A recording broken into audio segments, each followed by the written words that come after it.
चिराग पासवान जब तक जिएगा, जब तक मेरे शरीर में लहू का एक भी कतरा रहेगा, मैं सिर्फ और सिर्फ बिहार और बिहारियों के लिए समर्पित रहूंगा।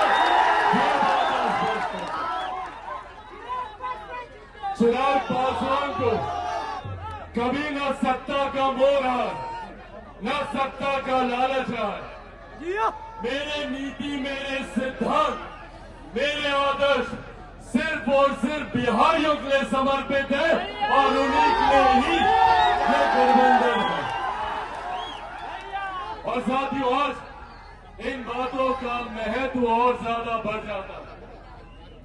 आज जब हम लोग चुनाव की पूर्व संध्या पर यहाँ एकत्रित हुए हैं, आज जब हम लोग चुनाव से ठीक पहले यहाँ एकजुट हुए, तो ये कुछ ऐसी अहम बातें हैं जो मैं आप लोगों के साथ साझा करना चाहता हूं।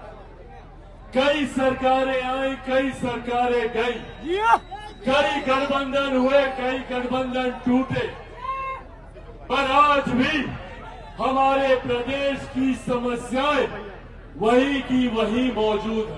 आज यही आग्रह करने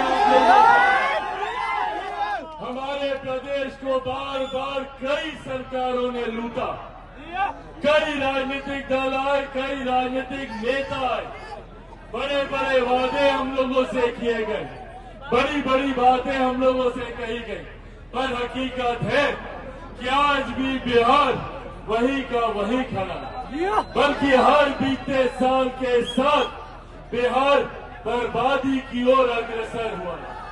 आज भी हमारे बिहार के युवा मजबूर हैं यहाँ से पलायन करने के लिए।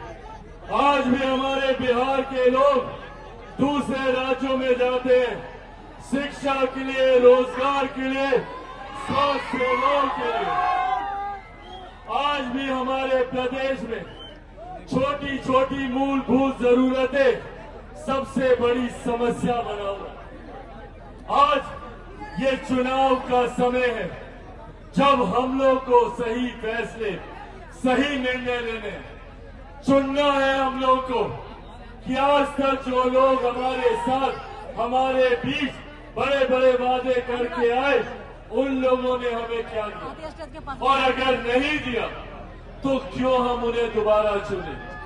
आज हम लोग को उन लोगों का आकलन करना है जिन लोगों ने हमसे हमारा मत तो लिया, हमसे हमारा वोट तो लिया, पर बदले में किए गए वादे हमसे पूरे नहीं किए।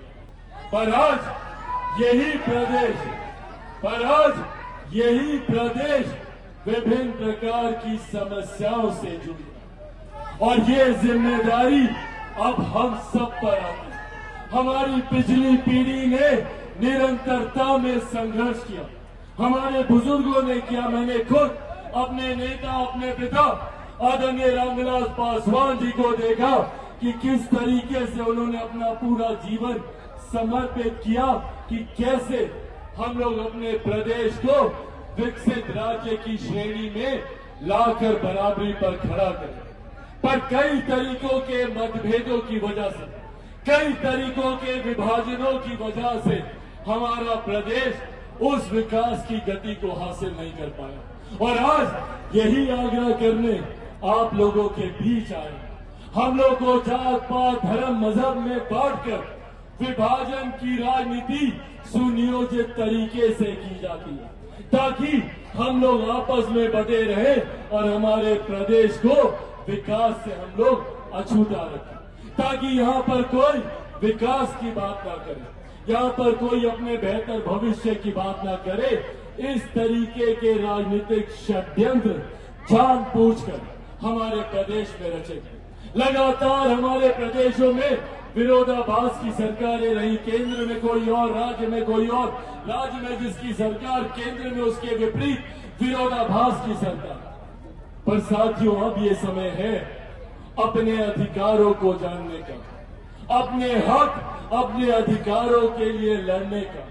कब तक हम बिहारी दूसरे प्रदेशों में जाकर शिक्षा, रोजगार के लिए दूसरे प्रदेशों का मुंह ताकते रहेंगे?